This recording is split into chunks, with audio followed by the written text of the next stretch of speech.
Hey, what's up, guys? So, welcome back. Today, we are interviewing Jonas, the creator of Will You Snail. Hello, human. You are a snail, and I am a god, capable of predicting every move you will make. Ah, too easy. You just try to reach the end of the level, and I'll try to kill you. Good luck.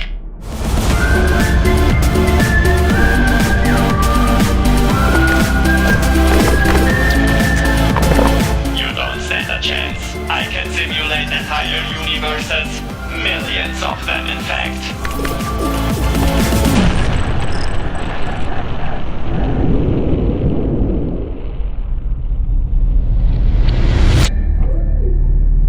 No, what have you done? I'm scared.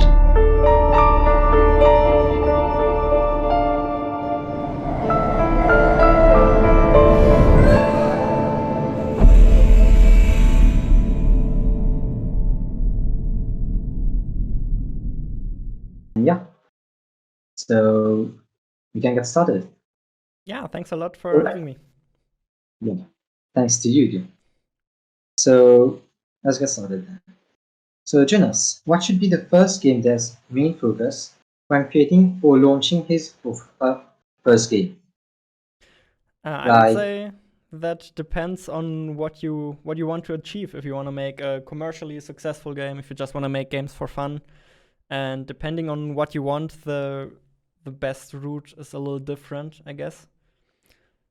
So for the sake of it, let's just say your ultimate goal is to make commercially successful indie games, which is what, in my experience, most people want to do. And in that case, I would say the most important thing when making your first game is just learning as much as possible, because the chances of success when making your first commercial game, they're okay, but they're not, to be honest, they're not that great, right? Making games is a lot like walking over a minefield, and one misstep and everything blows up and you fail. So there are a lot of little things that can go wrong, and yeah, just basically your main goal when making your first game should be to just become better at everything, at every part of game development, whether it's marketing, polishing, coming up with game mechanics, organizing your code. All of that takes a lot of practice, and you'll learn to get better at it over time. And then hopefully, if you do that, then your second game will do a lot better. But if you want, is that a satisfying answer, or should I keep going? If you have any questions for that, let me know. You can go. You have more questions? Mm-hmm. Yeah. You can continue.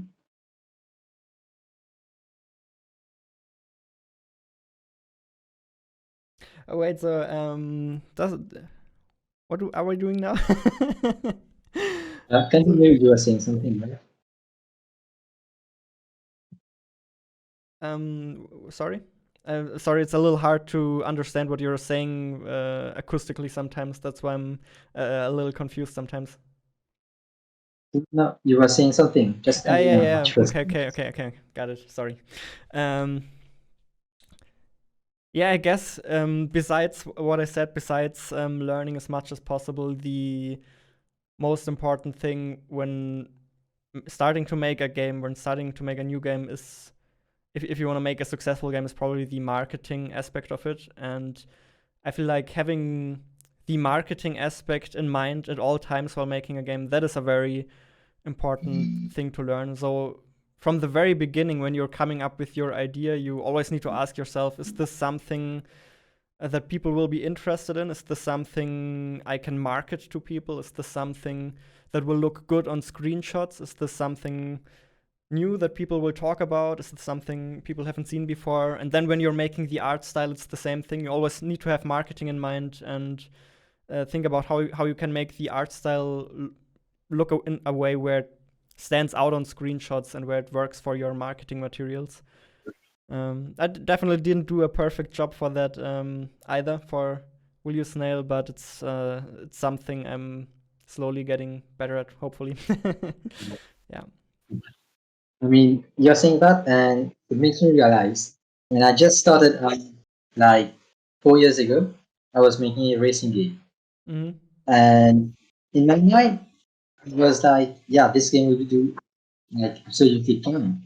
I will get hundreds of downloads, and like first time big expectations thing.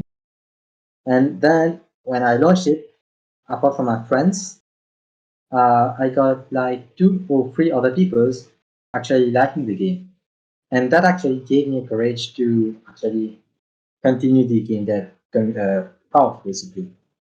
And after that, all the games that I've made like little to no downloads, but I keep on improving on top of that.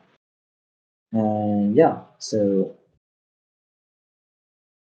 we shall Yeah. move on the next. Yeah, having people, seeing how people play and enjoy your game, that's probably one of the most rewarding aspects of game development. That's definitely what keeps me going as well. Yeah, that's awesome. Very cool. That's a pleasure also. So yeah. Well, according to you now, should a game dev, especially if he's just starting out, launch his first game on Steam, or he'll be better off on itch.io or Humble Bundle for that matter? Once again, it depends a little bit on what you want. I think if you want to become good at successfully launching games on Steam, if you want to learn how to be commercially successful, then obviously you should try to publish your first game on Steam as well. Not because that will do amazingly well, but simply because publishing something on Steam is something that takes a little bit of practice and experience as well. And the more you do it, the better you will get at it. So if your ultimate goal is to make money off of your games and to sell your games on Steam, then you should probably start going through that entire process as soon as possible. So you get to know all of the necessary steps and learn how it's done. And then if the game doesn't do very well on Steam, that's fine, and you can just learn from it and do even better next time. Like the first time I had anything to do with Steam, I was super confused by all of by the messy Steam interface, and now it's much easier. So once again, depends a little bit on what you want, I guess. I mean, I've saw your video before, and I guess that publishing on Steam is a hard thing indeed. I guess, especially with the people giving you harsh comments. I mean, you can improve, but yeah. Yeah, it how difficult something is always depends on how often you've done it. It's definitely difficult when you do it for the first time. I agree. Yeah. This makes me think of my future game, the Platformer 1, Cubicle Adventure, by the way. I'm preparing for a Steam launch, basically, and each of I will launch before, then doing Steam after. So I get a little bit of momentum. So I hope for the best. Yeah, that works as well. Usually it's good to just publish on one platform and focus your launch traffic on one platform, which I guess is what you're doing then if you're focusing all of your launch traffic to itch. Because if you're splitting your traffic to multiple platforms on launch, if you're launching on itch and Steam all at the same time, then some people will go there, some people will go there, and it's better for the algorithm on each platform if you get all of the traffic to one platform, of course. So that's a way to do it. Has the disadvantage also if you start with something like itch, that sometimes all of the people who wanted to play it already played it when it comes out on Steam, and then the Steam algorithm basically buries it completely and doesn't show it to anybody. That can happen as well. Yeah, but everything comes with advantages and disadvantages, and I think that's a good approach because that way you still get the experience of publishing something on Steam, get to collect some experiences with that. Sounds good. Yeah. Next question. According to you, you've been making 2 games, I guess, or more. From what I know, 2 games basically. What keeps a player engaged? Like, is it the graphics, the immersion of the game, storytelling, the gameplay mechanics? Mm-hmm. What exactly keeps I think makes the game fun. that's a very interesting question, I think, because in my experience, and I think this matches with what a lot of other game developers say as well, the graphics are what make you interested in the game. The graphics are what make you want to try the game. But then the gameplay is what keeps you engaged. So you need the graphics to get the players into your game, and then you need the gameplay to make players stay in the game. And the story falls into the second category as well most of the time. Nobody really buys games because they like the story. Some people do buy games because they like the setting, because they like the fantasy. So if, for example, you're a fan of World War II games and you see a World War II game, obviously, if you like that setting, that makes you want to buy that game.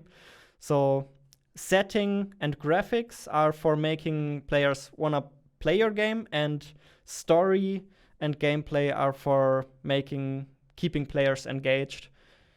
And what's most important for gameplay, I guess once again, it very much depends on what kind of game you're making. There are a lot of different genres, a lot of different players, and there are different things to watch out for in all of these genres. I would say pacing is very important, especially if you're new to game development. Pacing is something a lot of people don't quite get right. Difficulty is another thing, to just get that perfect difficulty curve to make sure players stay engaged, because obviously if it's too easy, players will get bored. If it's too hard, they'll be overwhelmed and potentially quit. So it's a little tricky to find that correct difficulty sometimes. And then, of course, introducing new gameplay elements frequently is also something that keeps players engaged, because that makes them curious what will be next, what will be the next gameplay mechanic that's introduced. That would be my best tips on that. Basically, graphics is the most important in marketing, and fun is more of the gameplay mechanics, basically. Yeah, and if you want to successfully sell a game, both is important. You need to get new players in, but it's also important that the players like the game once they're there. So unfortunately, you kind of need both. You need good graphics and good gameplay. Yeah. All together. And yeah, would you recommend someone to leave off building games, or should it be a side work? What do you mean? Are you talking about one of your games now, or? No, I'm talking for you. Do you leave off? Do you recommend someone to leave off building games, or could it be a side work?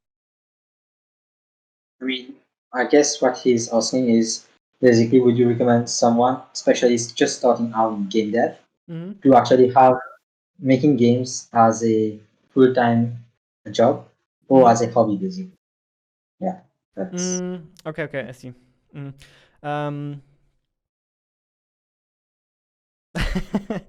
I feel silly always saying the same thing. It always depends. So I guess usually going full time is not a good idea financially speaking. If you do that right away, it's very, very risky, because there's absolutely no guarantee that you'll make a lot of money when you get started on game development. Like it takes a few failed attempts for sure before you eventually get it right. So if you find the correct time, maybe with a little bit of savings where you don't have to worry financially, and if you really want to do it, then maybe it can be a good idea to just dive right into it and go full time. But otherwise, I would recommend to basically do make games as a side project, just so you can financially support yourself. That is an important thing, I guess. And there are a lot of developers who made games as side projects, and then those side projects can still become hugely successful. Obviously, maybe making a game as a side project will take you a little more time than making it full time. But there's also the opposite effect, that when you have less time, it sometimes makes for even better games, because you have to focus the experience down a lot more. You have to simplify it, and oftentimes though the lack of time makes for better games even. So both can work perfectly fine. There's absolutely no shame in making games as side projects, in my opinion. I mean, some of the best games that I know of was made in game jams, like Hollow Knight, I guess, was made in game jams. Super hot, some of Yeah. these, and they have pretty fantastic graphics and gameplay as well. And they're well known too. I mean, Yeah, Baba is Used, another example, yeah, the that is puzzle true. game. Yeah. And that's a funny game too. Like just looking at the trailer makes you want to play it actually. Mm. And yeah, Jonas, if you don't mind, can you share some of your experiences in publishing the game on Steam, or how is it to make any game for that matter? Basically, what's your experience? My experience with publishing games on Steam, well, obviously I've only published one game on Steam, which is Islanders, and now I'm in the process of publishing my second one, which is Will You Snail. The first one was actually, I was a little lucky because I was in a team of 2 people who already made a somewhat successful game before, Superflight. So I was very lucky that they pretty much already knew that entire process of how to upload something to Steam, and they could walk me through it and explain how it works to me. So that made it a little easier for me to get all of that. And then of course for Islanders we also had an amazing artist in the team, Friedemann, who just makes these stunning, beautiful artworks for the Steam page. It's amazing, man. Yeah. I saw your videos and I actually saw the screenshots. They're amazing. Yeah, and that, once again, the look is what draws people in, what makes people interested. And yeah, we luckily we managed to nail that for Islanders, and now it's now doing it the second time on my own, it's a lot scarier. Because I don't have all of these skill sets. Like it's very hard for me to reach that visual quality that I think you need to really make people want to play or try the game. So it's scary. Publishing something on Steam is always scary because you put so much work in. Like it's been 3 years making Will You Snail, and if you, as I've said earlier, if you mess one thing up, if you make a game for 3 years and then you launch with a bad capsule on Steam that nobody wants to click on, poof, all of your 3 years of work are down the drain, basically. So yeah, you have to be extremely careful not to slip up, to test everything. It's a little scary, I would say. The experience is a little scary. I mean, as I've told you earlier, for my game, Cubicle Adventure, I don't know if it will work out in the end because I don't have a trailer yet to show people. All I'm relying on is screenshot main menu and a small video clip of the main menu, basically. So I mean, I don't know if that will work, but yeah. And you have any questions to ask?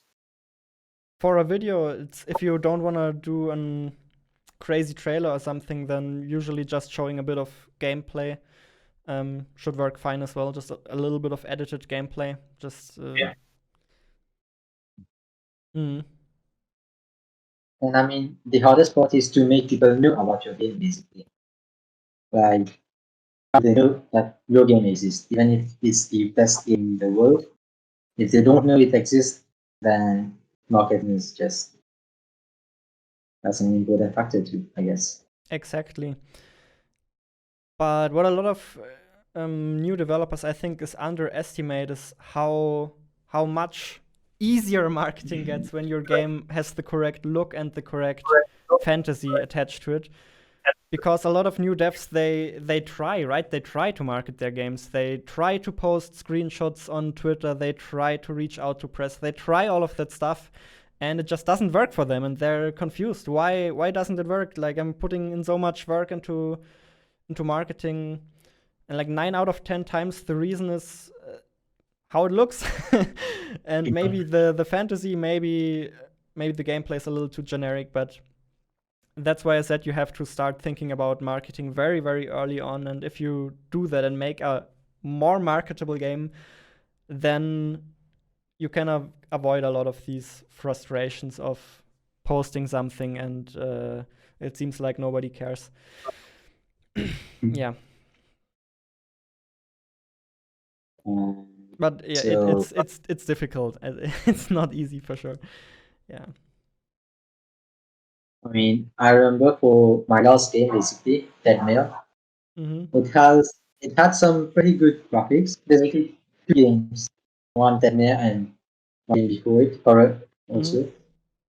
Basically, it had some pretty good graphics. I think that you know the game. I've sent you the image that I used. And I've got some attention from the media, from some medias, but Okay. unfortunately, the game lacked in gameplay, basically. So Mm. even if they were downloading the game because it looked good, then because the game was feeling empty, so to say. So we just let it like that. And Yeah, that's all that's of my why downloads is basically. that's why you need both. Yeah.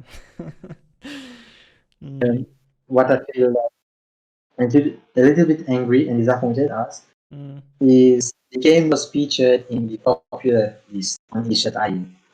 Oh. Mm-hmm. And I was I was kind of ashamed and angry at the same time because I could have made a better game basically, and I just let it go. Like that's a little bit sad, I guess. Mm-hmm. So you feel like maybe it was a little bit of a missed opportunity, and that made you upset with yourself, or yeah, okay. Yeah, but you're still super young. You'll have so many more opportunities. Like, no big deal. Uh, let me just think of the last question, I guess. Mm-hmm. Well, do you have any like marketing steps, so to say, marketing wise that you can give to maybe people just starting out in the business, making their first game, like they want to launch to Steam basically, and they just don't know how to nail marketing basically, even to get the first 100 downloads or I don't know. Do you have anything to say? So the first thing that I think people need to get right is their mindset. They need to realize how important marketing is, and it's not. It's very interconnected. It's not you make a game and then you market it for 1 week and then you're done. Okay, maybe for some games that works. There are always exceptions. But usually, if you want marketing to work, you have to start thinking about very early on, and you also have to reserve enough time for it at the end of the project. Like if you count my YouTube channel as marketing, which basically it is, right? I started my YouTube channel to market my indie games, then I'm spending around 50% of my time on marketing. So the reason so many people know about my game Will You Snail is because I put in 3 years of effort into building a YouTube channel. And I guess if you really want people to know your game, you have to put in a lot of work. And then even if you do put in a lot of work, maybe it will still not work for the first time, and you have to keep at it until you get good enough and it starts working out at some point. Mm. So, but at the very least, one thing that's kind of good to know, I guess, is that at the very least it's always this exponential curve, right? At the beginning, for a very long time it feels like absolutely nothing is happening. It feels like you're making absolutely no progress, and then at some point the curve will start lifting off and you'll start seeing some results. It's just very tricky to get through that time at the beginning where it feels like nothing's happening. I mean, Among Us is an example, I guess. It just blew up in popularity overnight, I guess. I've read some of these articles. Mm-hmm. I mean, I guess that's all for the first interview I've made. And if you guys have any questions, feel free to comment in down below, and we'll try to answer them if possible. And thanks to Jonas for being here today. Yeah, thanks for your great questions. It was very enjoyable. It's actually my first interview, and if we get the opportunity, we can do a part two. Who knows? Who knows? Yeah, okay. Cool. So So I'll stop the recording as well then. Badoop.